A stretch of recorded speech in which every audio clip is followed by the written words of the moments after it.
Hello, everybody, and welcome to episode 18 of T.W.E.T. Hi Oh, guys. and happy fucking birthday to T.W.E.T. For those that have been watching the podcast this entire time, one, thank you. I don't know why, you crazy, crazy people. And two, it's been a year. It's been an entire year since we did this, which is absolutely mad. I can't believe it. 18 episodes, that's on par with one a month at least, even though we haven't done exactly one a month, but that's not the point. But yes, this is going to be a very, very sort of unstructured piece. We've coming at this as a happy birthday to TWET, and what a year it's been. Really, I think. Happy birthday. Oh, that's copyright. No, DMCA. But yes, it's been a hell of a year. I think not just in terms of like the podcast itself, but I think this entire channel and the whole Twitch channel and the YouTube channel, and even getting podcasts onto Spotify and some other podcast locations. It's been absolutely fantastic, and I just really wanted to say thank you to you two for agreeing to do this with me. When we did this last December, I at no point thought that you guys were going to hang on and chill out and contribute as much as you both have. So thank you so much. All Leachy's hearing is, wait, is this permission for me to back out? Wait, I could have left. I could have left a long time. Fuck. But no, it's been fantastic. I mean, 17 full episodes of. I think the smallest one we had was only about 50 minutes, and the largest one was 2 hours 10. Which that's still down to my favorite episode.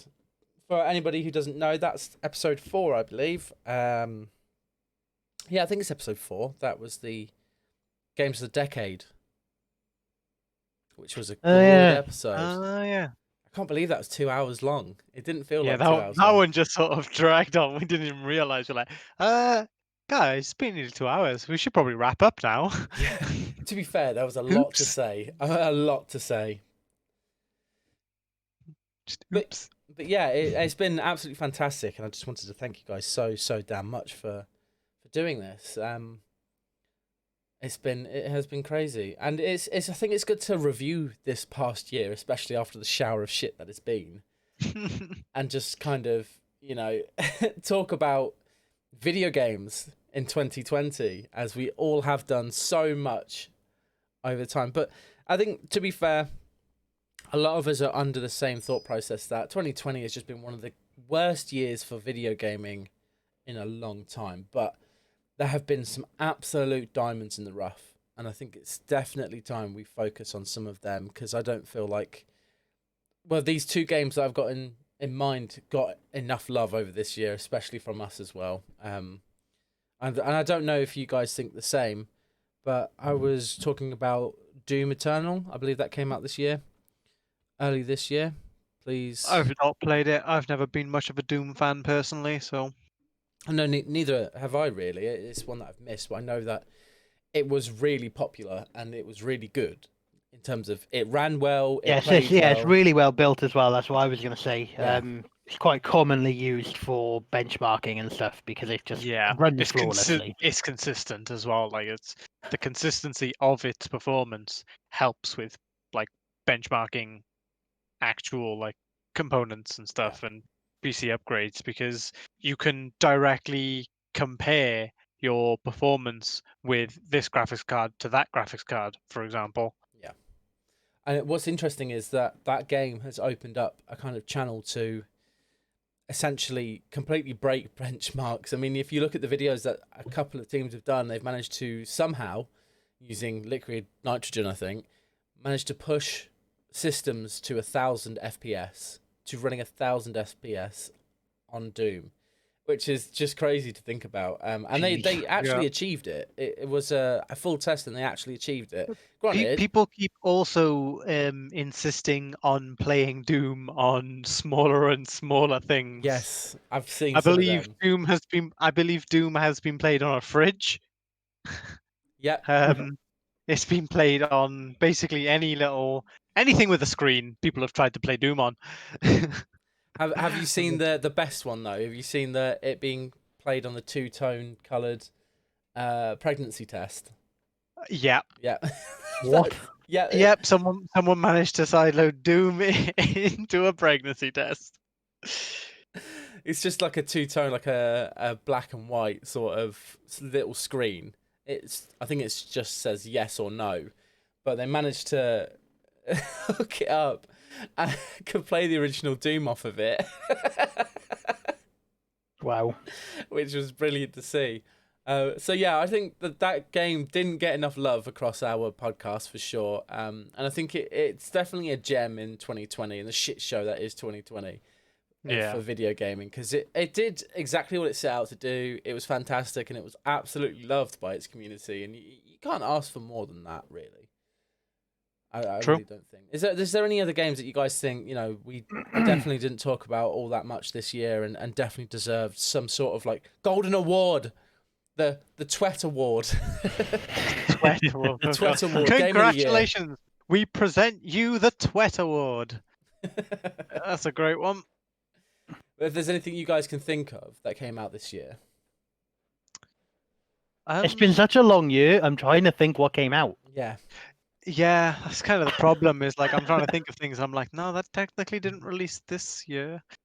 I think one definitely that I don't think as a country. I mean, there's one I'm looking at now that I think definitely deserves a mention, and Half-Life Alyx was a diamond that came out this year. Oh yeah, I haven't even played it yet. Unfortunately, don't have VR because my VR broke and I haven't been able to buy new VR since.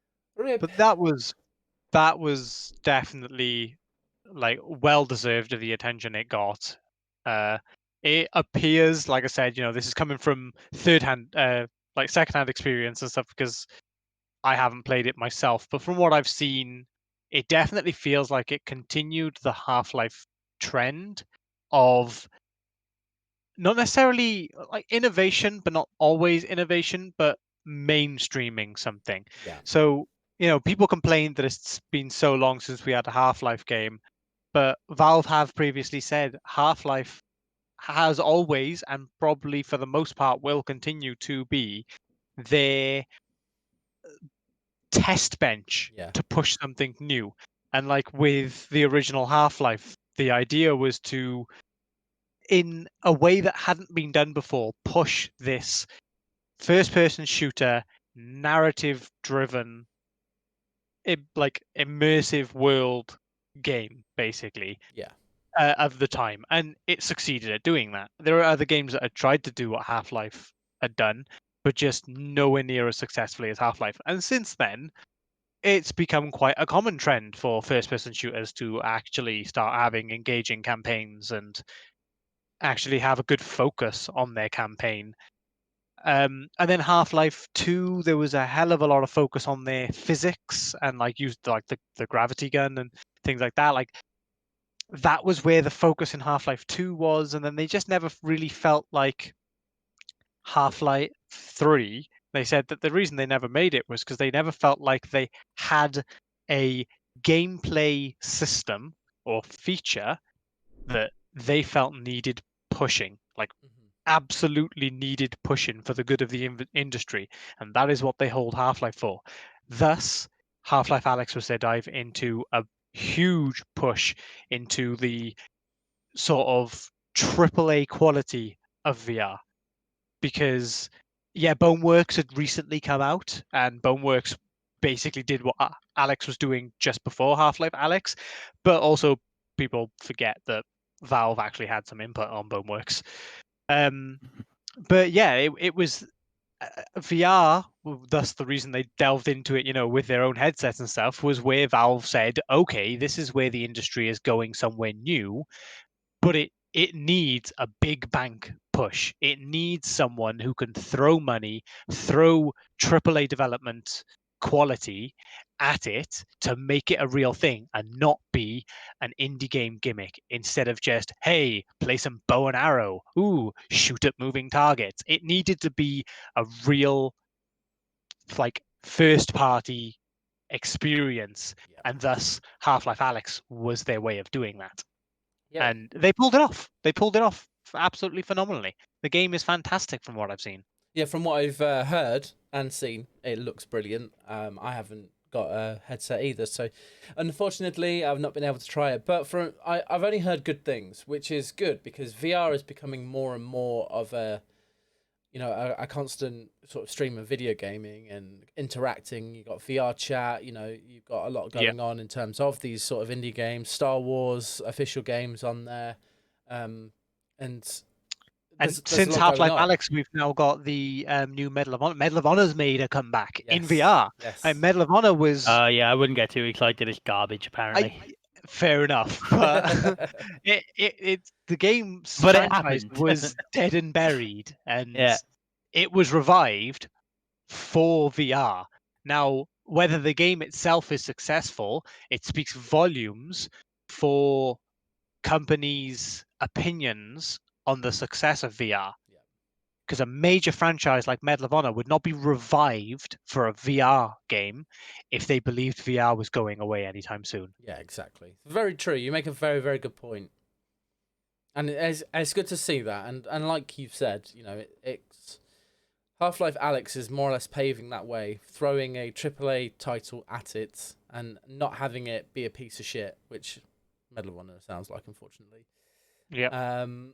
But yeah, no, I can completely agree with that. I think that's a very interesting take. Half-Life Alyx for sure is probably going to be one of the better games this year, without a doubt. I think an interesting one, which is easy to forget because we've all been playing it for a long time, but technically, Squad hit final release this year. It did, and final release was a big deal. They really polished up the game a lot with its 1.0 official release with a lot of content. And the great thing is we've gone through years of early access of the game with it improving so much over the years. And then to hit the 1.0 release, I'm so glad to see that they haven't just stopped there and moved on to something else, because is it that the 2.0 release that they're planning is bringing in so much cool stuff, and it's great to see that although they used early access to get the game to release, they haven't just abandoned the game now it's released. They intend to keep going as they have been going. Yes, and that's always their kind of ethos on that front. I think if you have a look at the history of Squad, and it's not like I don't know all that much about Squad. I've been playing it consistently. Yeah, no, you now. barely touched it. Barely touched it. I totally don't have over 100 hours in it. No, me neither. Not in any way, shape, or form. Anyway, so the history of Squad. I think you guys have probably surpassed me in Squad playtime at this point. To be fair, me and Revac play it quite a bit now. Yeah, we do. At least once or twice a week we'll play. Yeah, I'm usually just not around these days. Yeah, unfortunately, you're usually in work. Oh, the time that you're streaming work. and we thing. Who needs a job these days? Well, me. Desperately. I need to keep my job. But yeah, so Squad was originally developed from Battlefield. It was a mod from Battlefield. I can't remember if it was Battlefield 3 or Battlefield 2. It was Battlefield 2. Battlefield 2. Wow. Project Reality went a long way for quite a long time. And then the Project Reality team. Project Reality, I do still think is still a thing. It's still going. Yeah, it's standalone now as well. You don't need Battlefield Project Reality, it went standalone. It was no longer a mod, and its community is still going. But it essentially evolved, I want to say, into the development of what, into Squad. Yeah. And then just so much effort went into Squad to make it what it is today. It's quite interesting to see the chain reaction that gave us Squad. Yes, and to what has come out recently as well, thanks to the publishing company that they created, Offworld Industries. Offworld Industries itself, their development team is the people that developed Squad. Their publishing team, of course, published Squad, but they also have published Beyond the Wire, and they published Squad. And then they published World War I Squad and World War II Squad. Yeah. Except for they didn't develop those, so there's distinct differences, but they published them all. Yeah. Here is modern day squad. There is World War One. There's World War Two. I'm waiting for future squad now. Yeah, future squad. Yes, there's an idea. There we go. Future squad. Give laser weapons and jetpacks, please. But yeah, I completely forgot that of course that released this year, and they're already coming out with a 2.0 update, which is going to have drastic changes to the British Armed Forces and the insurgents, which are going to make the insurgents a lot of fun. So that's really, really cool, and I can't wait for that to come out for sure. I think the British themselves, they're getting their new vehicles, but the best update for the British squad is they're getting an update to their scope. So it's no longer a horrible circle with the big arrow pointing down. They're completely revamping that, and it's going to make playing as British soldiers so much better. So I'm looking forward to that one. See, I think that's trash. Do you know what we really need? Future squad. We've been through this. I mean, specifically for the British faction.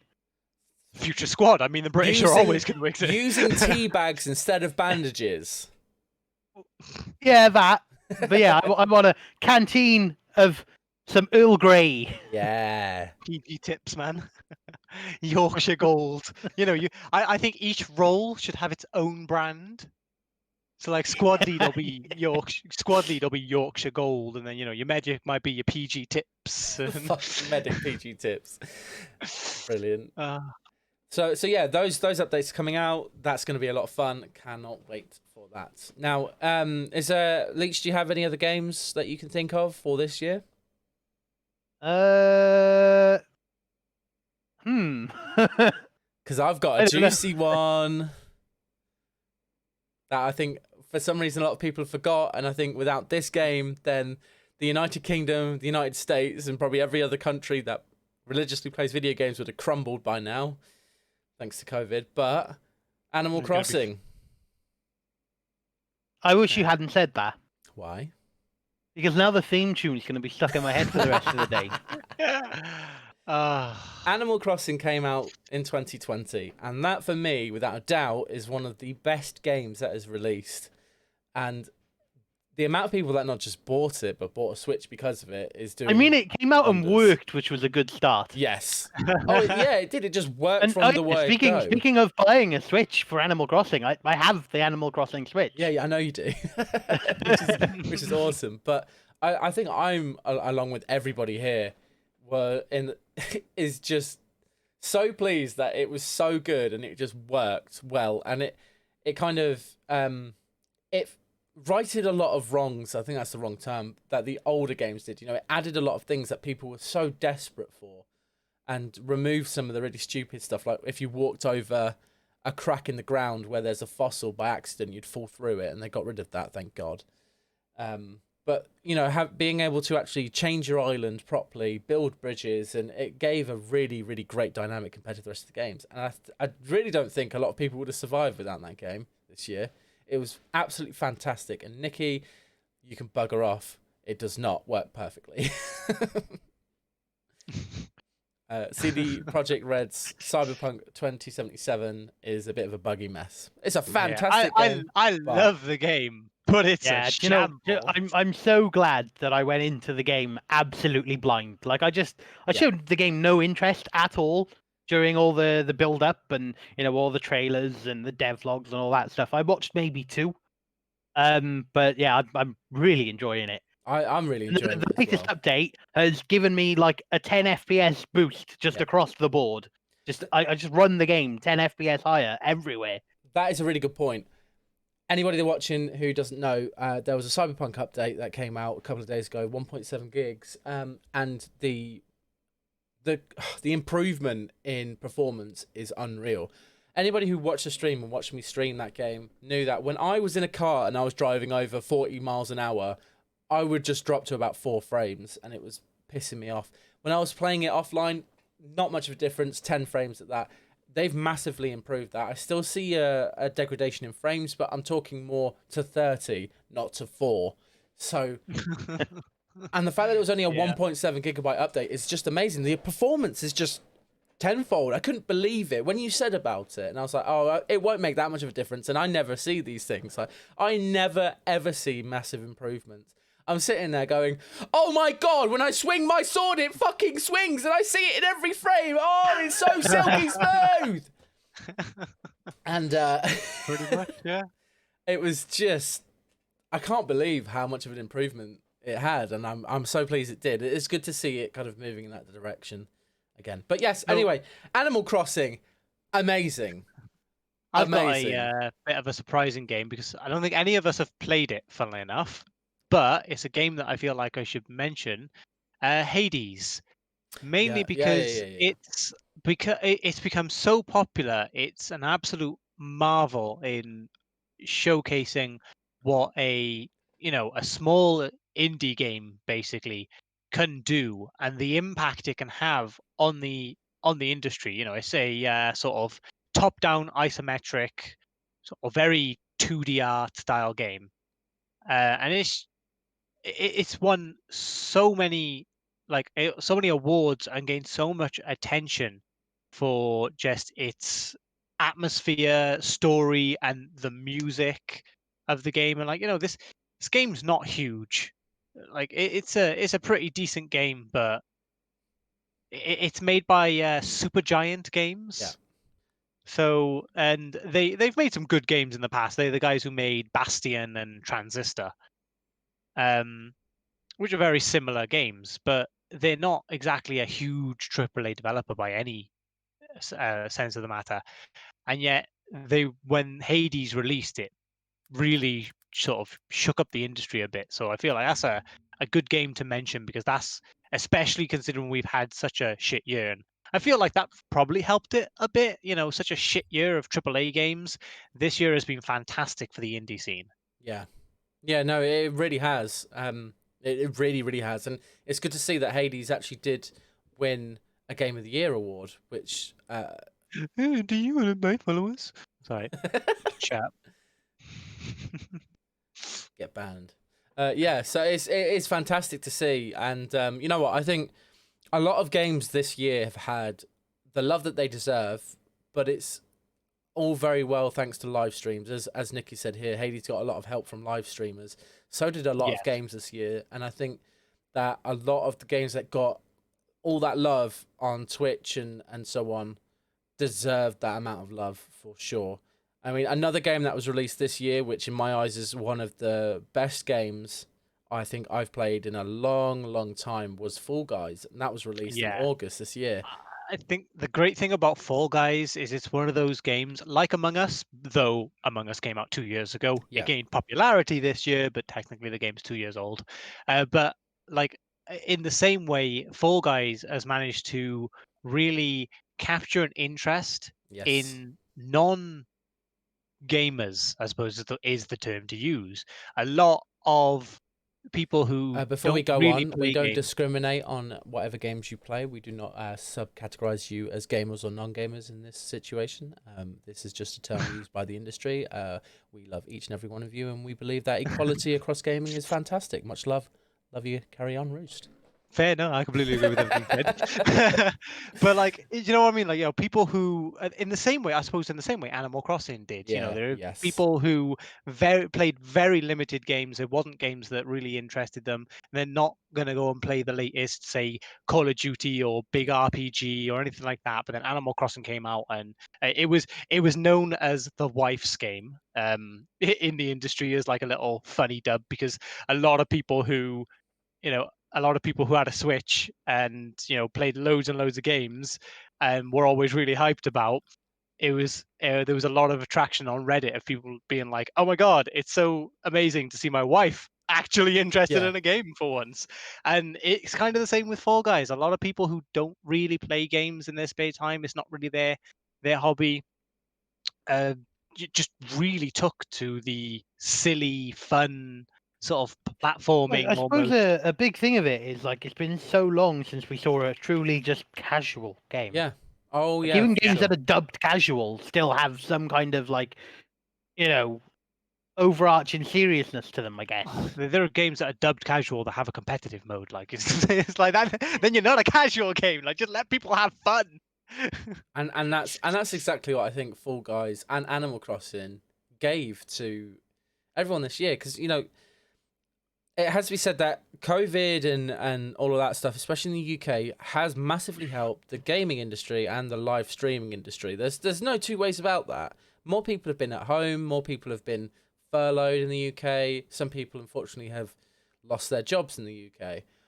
But what has happened is gaming as a whole has seen this massive industry boost, especially when it comes to Nintendo and the Switch, because for the first 2-3 months of lockdown, you couldn't find a Switch anywhere. They just nowhere. It was mental because the Switch had been out for ages. Yeah, The past like 2 months, you'd been able to buy one in any store you walked into. Yeah, you can't find a PS5 either, Nikki, but that had just released. That had been that's scalped. very But different. the Switch had been out for ages, and then lockdown hit, and everyone was just there like, I want something to do. Yeah, well, I mean, when did Animal Crossing actually come out? Was that around April? I That think it sounds was about April. right, yeah, because I think that's when I got my Switch. Just having a little look at it now. It was released on the 20th of March, literally as we hit lockdown. Yeah, The perfect UK timing. hit lockdown, I'm pretty sure, around the 20th of March, give or take maybe like 4 or 5 days. That was when the UK went into lockdown. And then from that point, when Animal Crossing's actually released, because a lot of people, especially in our generation, had Nintendo DSs and would most probably have played an Animal Crossing game. So when they heard that it was coming out and they saw stuff that you could do in it and how much of an improvement it was like, yeah, okay. Everybody who had a Switch was like, yep, I'm getting it. If I've played an Animal Crossing game before, I'll get it. Let's go. A lot of people that didn't bought it just for Animal Crossing, and then those people that knew about Animal Crossing but had no clue that what you do in it or anything like that. It gained so much popularity of people buying Switches and buying the game that they then decided, well, this sounds really good. I'm going to buy a Switch. I'm going to buy the game. Leachy's one of those people. Yeah, mate, Switches were basically impossible to get hold of They for really were. about 2 months. They really, really were. And it's been great to see that. And then you kind of can move that into the live streaming area as well. A lot of people haven't been able to leave their homes. So what have they done to try and find their own entertainment? Because I can tell you for now, Netflix is the greatest thing that has been created in the last 20 years, in my opinion. But there's only so much Netflix you can watch before you go, that's it, I'm fucking done. So Yeah. video gaming and like live streaming and content creation has had this massive boost, as well as everything else kind of going across this year. And I think it is very much down to the timing of some games releasing, like Animal Crossing coming out in March, thus for the next 2 months being completely unable to buy a Switch. Follow that up with Fall Guys being released in August, which that went through the roof. Everybody knew about Fall Guys. It was the biggest thing on the internet. A month, 2 months later, Among Us pops out of nowhere after being, 2 years released. Among Us comes out of the corner swinging. Swinging it did. And you know what? Among Us was the janitor in the cleaning up the boxing ring, and he just thought, you know what? I can box too. No. It's like watching Good Will Hunting. The janitor's kind of wandering around like, this equation on this blackboard, I'm going to fucking do it. And he just did it. Straight up. I'ma solve it like the imposter. And nothing has made me happier this year, I think, than watching Among Us win a Game of the Year award. That is one of the most wholesome stories of 2020 for video games, in my opinion. It won 2. What? It won 2? I thought it only won 1. No, it won Best Multiplayer Game, and I knew that one. There was a second one that it had won as well, like Best Party Game or something. Or that's just made it so much better. I think it was Best Multiplayer and Best Party. I think that's awesome. I'm so happy for that development team to have done that, and it's a fantastic game. It really, really is, and it definitely deserved the love that it gets. Oh, that was Best Multiplayer and Best Mobile. Ah, okay, that makes a lot of sense, yeah. It was predominantly a mobile game. It was originally made for mobile, and then they made the PC version later down the line. It's now coming to consoles as well. Yeah, it's come to the Switch. And it's come to Xbox as well, I believe. Is it? Oh, Yeah. interesting. So like, it's just getting bigger and bigger and bigger. Like this is why they cancelled plans for a second game and decided Yes. to just double down on just enhancing, improving, and expanding this game, because it became popular again. And they said, well, we've just had a huge surgence of people buying this game.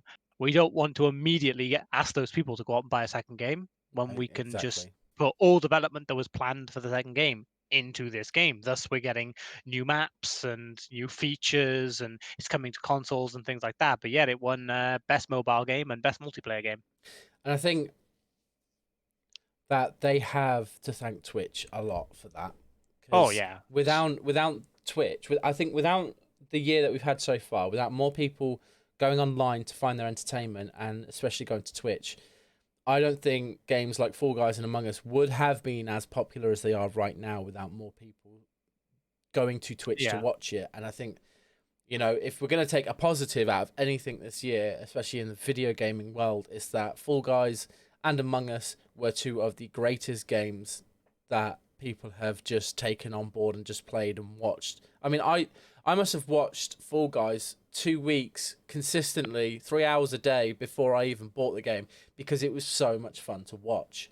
And then same with Among Us, I watched that a whole bunch before I got it and played it.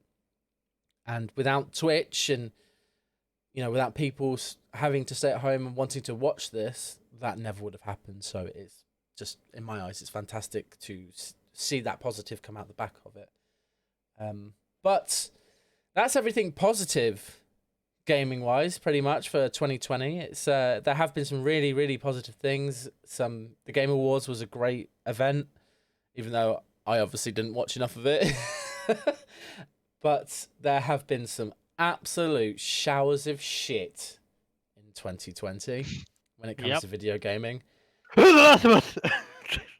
No, get the fuck out. The Last of Us was actually... It actually was. It Yeah, was I actually really enjoyed I was that. waiting for Revac to just lose his shit, and I just, what did you say? Ah, you mother... Do you know what? I think those that hated on the Last of Us story either didn't play it and were just circle jerking. Yep. Or didn't understand it. Yeah, I think so.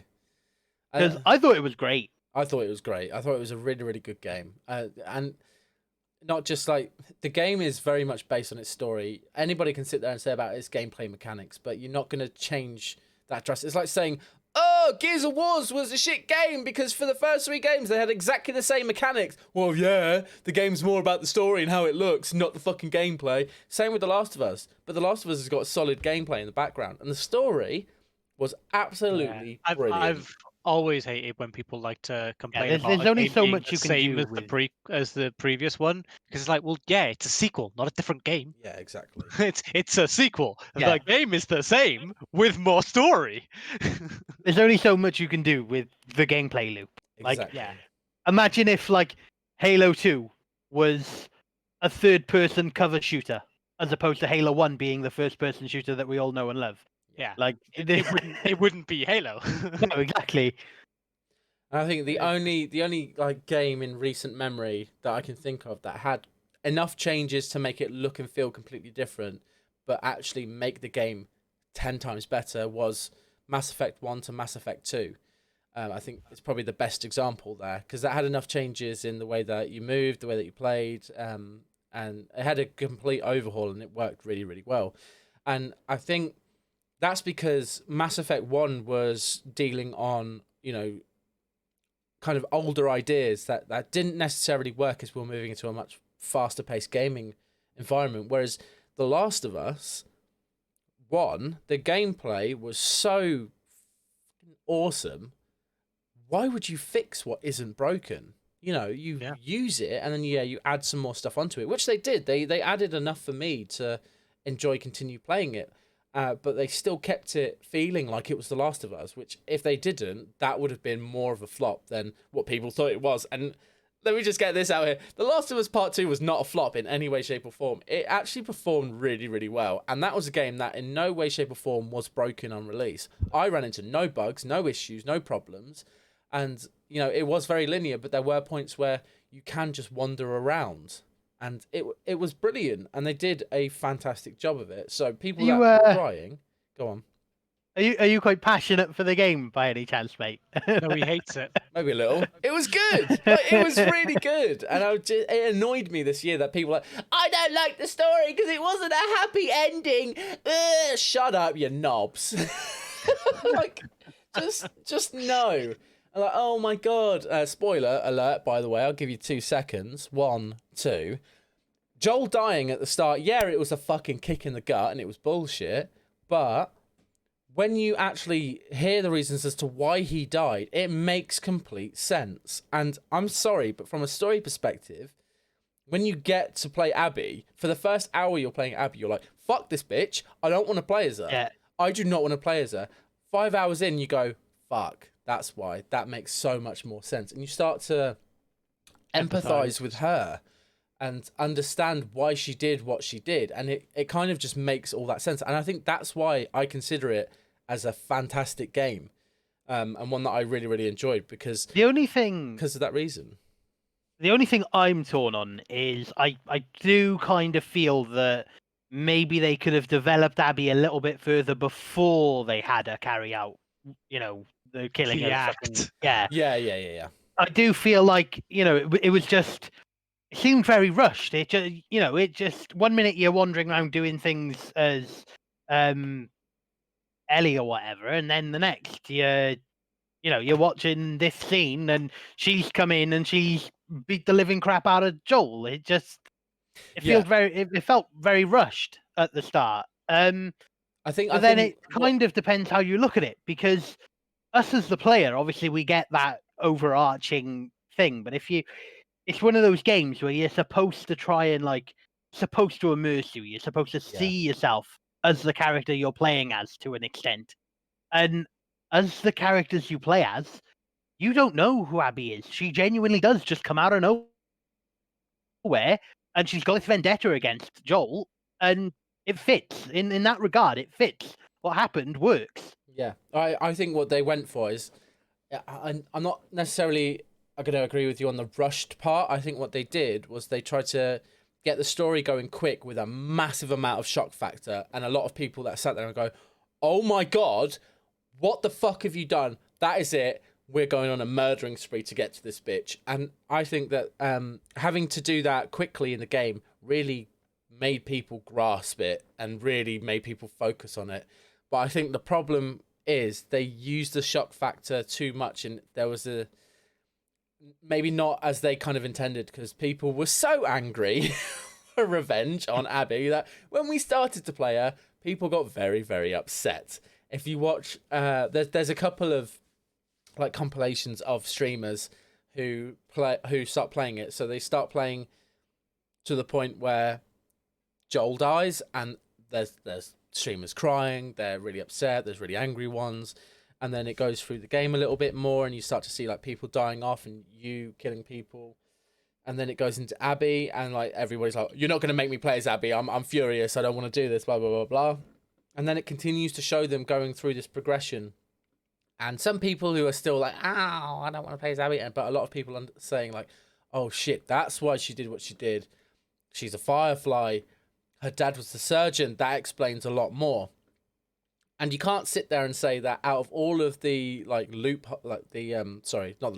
plot holes in the story for the first game, and then not ignore the massive plot holes in the story of the first game, which there were a lot of plot holes in the first game. That being that a doctor would never willingly kill a child for a cure. That's just not going to happen, especially when she's unconscious and has had no say in it whatsoever. But by the by, anyway, I'm going to move on because I could talk about that game all bloody... Apparently so. The whole time, I really could. Anything, what would you say is your biggest disappointment this year, Leach? Ooh, It can be anything, even if it's irrational. Because I've got an irrational one.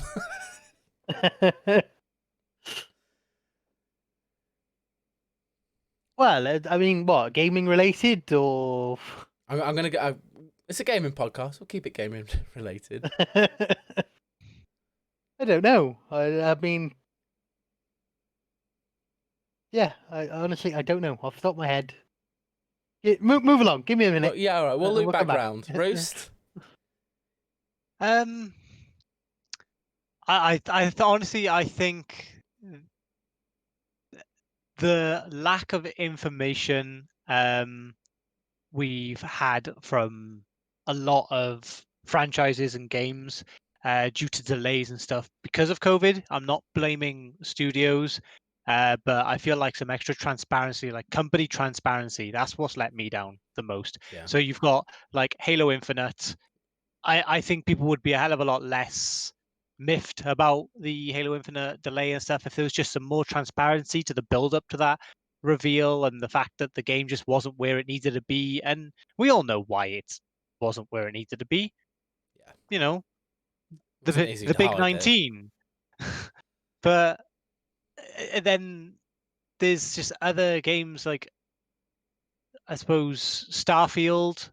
It's just there's no doubt Starfield's probably been delayed once or twice throughout its development, but unlike say Cyberpunk, where they kept telling us when we were getting the game and then we just didn't. I think Bethesda have handled this one a bit better because we don't officially know if the game's been delayed because we've not been given any expected release date. But it's just the lack of information. We've had nothing. Same with Elden Ring. Like, I think there's been countless games that I honestly believe if it wasn't for the outbreak and for lockdown and for all this working from home and things like that, whether they'd be releasing now or not, or be early 2021 games, is don't really know. But I feel like we would have had more information. And I think there's just been, because of a lot of pushbacks and stuff like that, due to COVID, companies have just stayed dark. Yeah. And that is getting frustrating. Yeah, no, that's a completely fair and rational kind of low point for gaming within the year, because you're completely right. I mean, companies have consistently delayed, and there's been just a lot of kind of head in the ground sort of PR from them, and I think you're completely right on those fronts. And yeah, we all know there's other external reasons outside of these companies that have caused this issue, but all in all, you're completely right. Transparency is something that needs to be going forward. I think, despite Cyberpunk having to delay constantly and, the issues that came through that we've all experienced, and I'm not saying that's, I've loved the game through and through. What was great about CD Projekt Red was their level of transparency, which was really, really high. You could argue that now with the whole PlayStation 4 and Xbox One situation, but from a gameplay perspective and an informational perspective, they were very transparent, which is all you want, really. So yeah, I completely agree with you, and I knew you were going to bring up Elden Ring because you've been waiting for news on that for how many years now? It was originally announced, I believe, right at the end of 2018, maybe early 2019, but it's been I think like 500 and something days. Yep, I just knew you'd bring it up. Leachy, do you still want me to keep looping? No. So I have thought of something that people may or may not agree with. Whatever, the beauty of an opinion. So for me, it would actually be Battlefield 5 being abandoned because it was rocky. Everybody knows how Battlefield 5 was handled was awful. Yeah. But it was finally on a good track. It was on track to make the same kind of comeback that Battlefront 2 did. Star Wars Battlefront 2 was also a shit show when it first came out. But now it's hugely popular. And Battlefield 5 was on that same track of recovery. And, we had just had the Pacific content, which was fantastic. It was what people wanted from a World War II Battlefield game. Yeah. Then they decided, you know what? we've just done something awesome that the community's wanted basically since the beginning. So we better balance that out by doing something really fucking stupid that the community do not want. So they changed the time to kill again, and that pretty much like that track they were on, like that train was rolling slowly anyway, but it was at that point they were able to just walk ahead of the train and just remove the track. They removed that track entirely and they walked away with it. And the train just derailed spectacularly. Yeah. And then when they realized that, so it didn't work the first time, it hasn't worked the second time. Oh, we'll change it back for you guys, but we got some bad news. We're abandoning the game now. Like, and that was that. Like, there's so much shit that one of the community members, he's big into his data mining. There is so much content that was on the verge of being finished, and they've just gone, do you know what? We're leaving it. It can stay unfinished. All that wasted time, all those wasted hours, all the money that they've paid their developers to work those hours and make that content, and they've just decided, well, actually, we're not even going to add it to the game. So, more fool us, I guess. And it is a shame because whilst Battlefield 5 wasn't loved by a majority, I really enjoyed the game. It was a great game.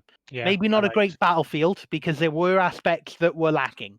Some of the infantry on vehicle combat was a little bit lacking because of how they changed it back in Battlefield 1. That started though with how they spawned in vehicles now. And like how they were condensing down the classes so that one class would do more in one specialty, but like maybe less in another, and it was it was a weird class balancing thing. But the game was fun, and it still is. Like the gunplay, now that they've changed the time to kill back, and it's actually deadly again. The gunplay is some of the best I've used in a recent shooter. But they've decided, you know what, enough is enough. We keep fucking up, and they've just they've turned and run. Which, in one sense, I feel maybe it is a good thing. Maybe they realized we can't recover this. We keep making stupid decisions, so let's just bin it off and try and do the next one better. Does that not But concern that's exactly you, it. Like, it does because heavily. like, in one sense, if they haven't outright said it, but if their reason for abandoning this one is to give the next game more time and not make stupid decisions, then okay, fine. I can deal with that.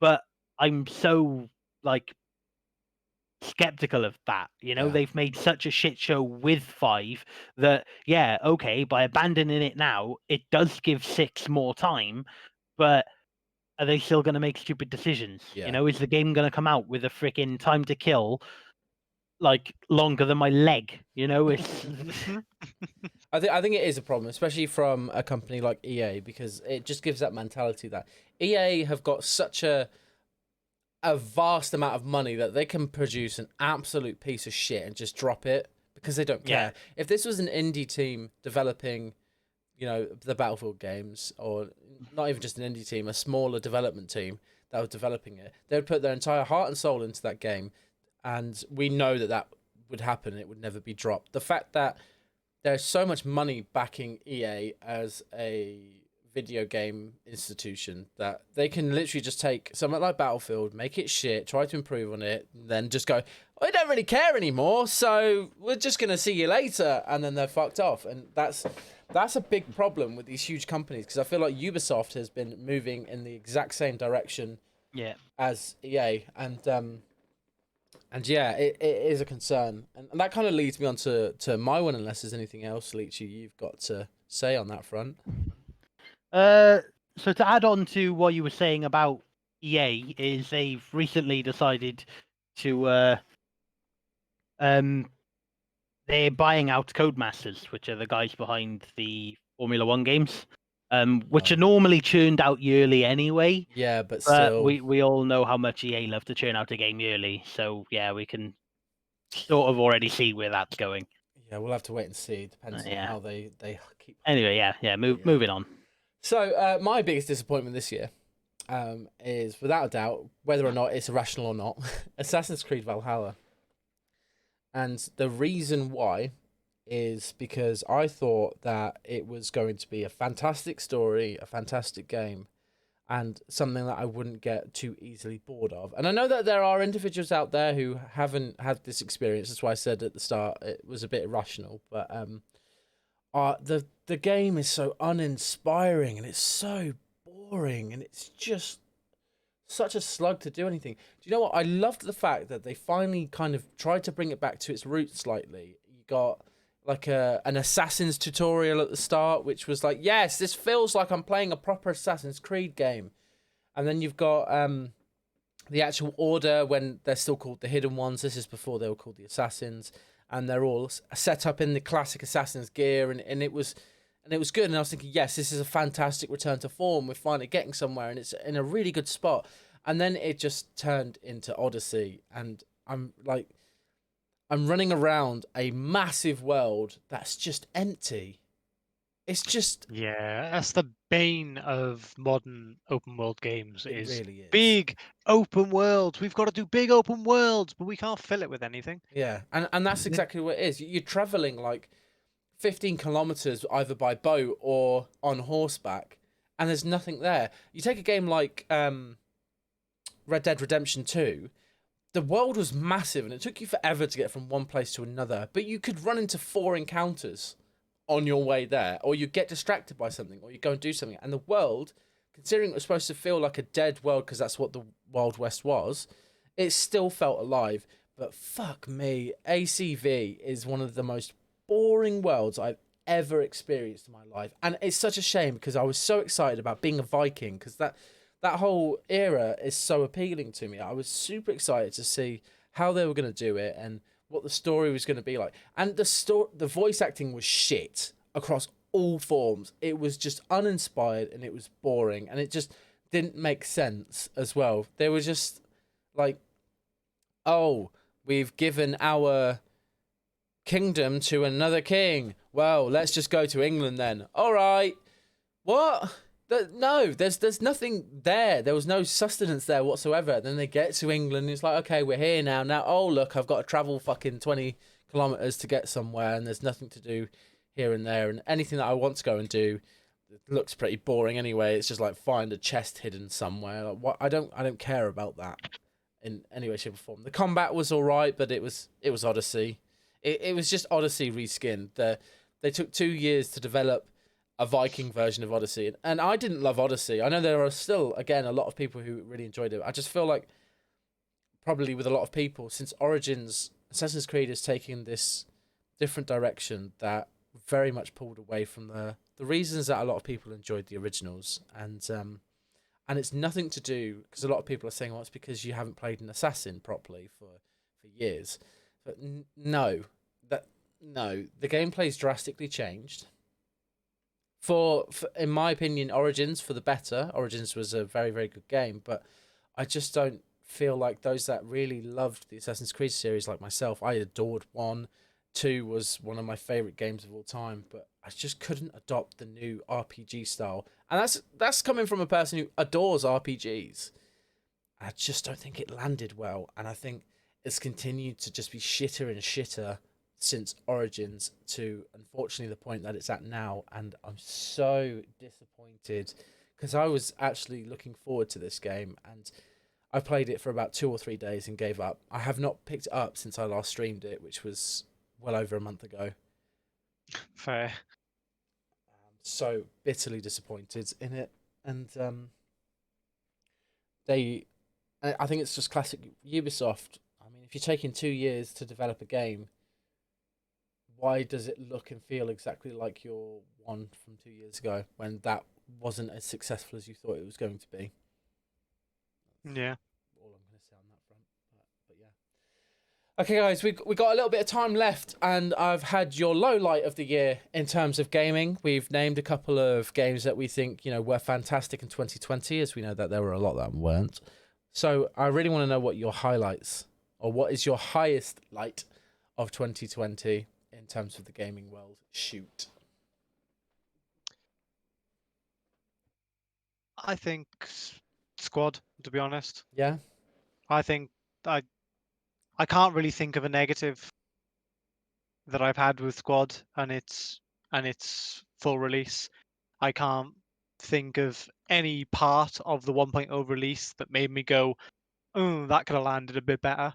I feel like what we got as a full release for Squad is exactly what any of us could have hoped for. Yeah. As early access backers of the game. I don't feel like it's disappointed me personally in any way, and the fact that there's still more coming, there's just I feel like Squad Yeah. is the game that has delivered exactly what I expected from it. No surprises. It's completely fair. Completely fair. Leachy? I would have to agree mostly, to be honest. Squad's been a really good example of early access and how it can work well, as opposed to the famous one that we all know that is still a shit show even today. What is that? Daisy. Oh, right. Okay. I thought Hey, you were thinking of something Daisy- different. Daisy's a great game, but it's the epitome of not what was promised. Yeah. Well, they've massively improved that game now. There's a lot of Oh people yeah, going back Daisy to is it, a isn't it? fantastic. Like before, people at us being like, "Oh, Daisy's amazing." Daisy is a fantastic game, and I love Daisy, but it is the epitome of not what was promised. Yes. Yeah. Until 5 years after release. And the rest. And the rest, yeah. And the rest. I think for me, 2020 has been a very interesting year in terms of video games for me. So, as you guys will probably not remember, but I'm pretty sure that I picked up Escape from Tarkov this year, which, as you all know, I I've- always forget you're kind of new to the Yeah. game compared to us because you've played it so much more than us. I pumped hours into that game. It was so good, and I think the same story can be said about Squad. I adopted Squad this year as well. So for me, I've had a fantastic time with video games just in general. I mean, that Animal Crossing, Fall Guys, Among Us, even Cyberpunk 2077, down to, Dead Matter, I was super excited for and still super excited for, and I think is going to be a fantastic project. I'm really excited about that. And of course, my favourite, I've got to mention it every podcast, Star Citizen. I'm surprised Baldur's Gate 3 hasn't come up. Oh my god, how could I forget Baldur's Gate 3? Yeah, Baldur's Gate 3, I think, is a very good Baldur's Gate example 3. of a first iteration of early access. Being, it had its issues. It was very transparent about So what what? I it was. still haven't played it. How did I Good. forget about that? I streamed it for 24 hours straight. How did I know. forget? Have I just blocked that out? Baldur's Gate 3 was amazing. And it still is amazing. I don't care what bugs are in there. It's early access. Baldur's Gate 3 is up there as one of the greatest games I've played. I love 2020 for games. I've had the best fucking year for gaming. I think What's up, as a Yeti? conclusion for 2020 in general, I'd say 2020 was a year of promises. Some fulfilled, many unfulfilled, and a lot of promises for 2021. Yeah, I think with my summary of 2020, it has been the year of two very different ends of a very long scale. Games have either been incredible to a point where I've sunk hours and hours into them, or they've been such a terrible flop that I've been bitterly disappointed, and there has not been anything And in that's some been cases, in the middle. it's both. Cyberpunk is a terrible flop, but we all just keep sinking hours and hours into it. Not a terrible flop. It's a very good game, but Cyberpunk is an absolute mess, but the game is just so fun. Speaking of Cyberpunk, right? I saw I think it was a post on Reddit or something. yeah. Of some guy the other day was absolutely raging because he asked Microsoft for a refund for his game, and they granted it, but they took the game off of his account as as refunds would work. surely, yeah, exactly. You don't get to keep the money and the game. but he was absolutely raging that they scammed him by taking the game off of him, and it was going to take like 7 days for his money to come back. The guy really wanted to keep the game and the money. What? Idiots. Well, That's just that's got to stupid. be somebody just taking the piss, and that's not how No. the world Wow, works. What a muppet. So yeah, and I think that's kind of close to it. Sorry, Yeti, you kind of joined towards the back end of the podcast. Yeah. Get on Spotify and listen to it. This should be up and running on YouTube as of tomorrow, probably around about 5:30, which is going to be good fun. But yes, I think, 2020 itself for me has been a fantastic year for video gaming, and it's been a fantastic year for content creation as well. This time last year was the first video on this YouTube channel that it'll be out on. Give a day. Well, actually, no, this will be released tomorrow. So, as of the release of the YouTube video, it will be exactly 1 year since we released our first video, which was our first podcast. And from there, it's gone from strength to strength to strength in terms of content creation. And for me, and I can only really thank all of you guys that are watching, you two that have really kind of helped me kickstart this. Those that have come from Mixer, like yourself, Yeti, and it's just gone from strength to strength to a point where I never thought it would, to a point where I had a fantastic opportunity to join on a squad event, yesterday. I had a fantastic opportunity to interview a really, really great content creator. I've had a fantastic opportunity to play and stream games that I've absolutely adored and have people enjoy it as I'm going, and really focus this down to a kind of a business that I want to take forward and that I've really, really enjoyed. So I can only thank everybody for the 2020 I had, because this year for me has been a fantastic year, and I know that's not been the case for a lot of people out there, and it might be selfish for me to say that, but I feel like I've become so much closer to my partner, so much closer to my dog. I had myself a really great new job where I've had a fantastic boss, and I've just gone from strength to strength. I got engaged. It's been a fucking great year for me, and I'm putting that all down to the fact that you guys have made it that, really. So thank you all so much. If you managed to get to this point on the YouTube video, or you are here in the stream, it's been one hell of a fucking year, but it's been a great one. Anyway, before I continue getting any more emotional on that front. Start tearing up in a minute. I know. But yes, I think that's it. So pretty much to summarize, happy birthday, T.W.E.T. I think the Game of the Year award on our front is most probably, I'm going to say, Animal Crossing. If any of you guys have any other opinions for Game of the Year. Squad, yeah. Which is I don't know. like shock horror. I'm not an Animal Crossing fan, so I'm not going to agree with that. No, of course not. I just think I don't like the what game. it did for the world was fantastic. So my opinion I can agree with that. Yeah. Animal Crossing Squad is definitely up there as one of the best, and that's it. So the highlights and the summarization of this podcast was: Animal Crossing was great, Doom was great, Squad was great, fantastic. Cyberpunk's buggy, shock, horror. Great. ACV was a pile of shit, and I was very, very disappointed in it, which was such a shame because I was looking forward to that. Delays, and more delays. Good luck trying to get any form of console across 2020 because you're shit out of luck. Full stop. And let's go into 2021 from a gaming industry perspective in a much higher light, in a much more positive sort of run through.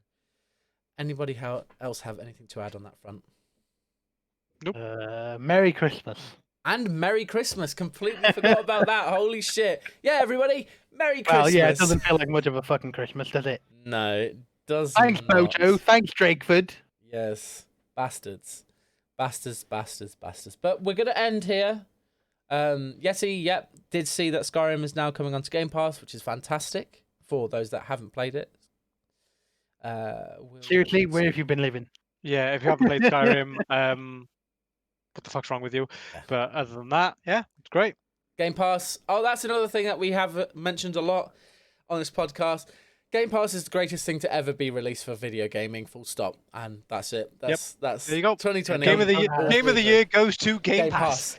The award, the TWET award, TWET 2020 award goes to the Microsoft Xbox Game Pass. Congratulations, Game Pass. Congratulations, Game Pass. You are a twat. Fantastic. But we're off, guys. Thank you so much for watching. Those that managed to watch it on the YouTube channel, thank you so much. And I hope you wish this podcast a happy birthday. And those of you that are listening on Spotify or any other podcasting platform, thank you so much for listening. But for now, guys, we're going to sign off for 2020. We should be back again in 2021. So we'll see you then. Let's kick the next year off with a bang when we come back. Oh, yes. Much love, everybody. Thank you so much. And we'll see you in the new year from a podcast perspective. Bye. See ya.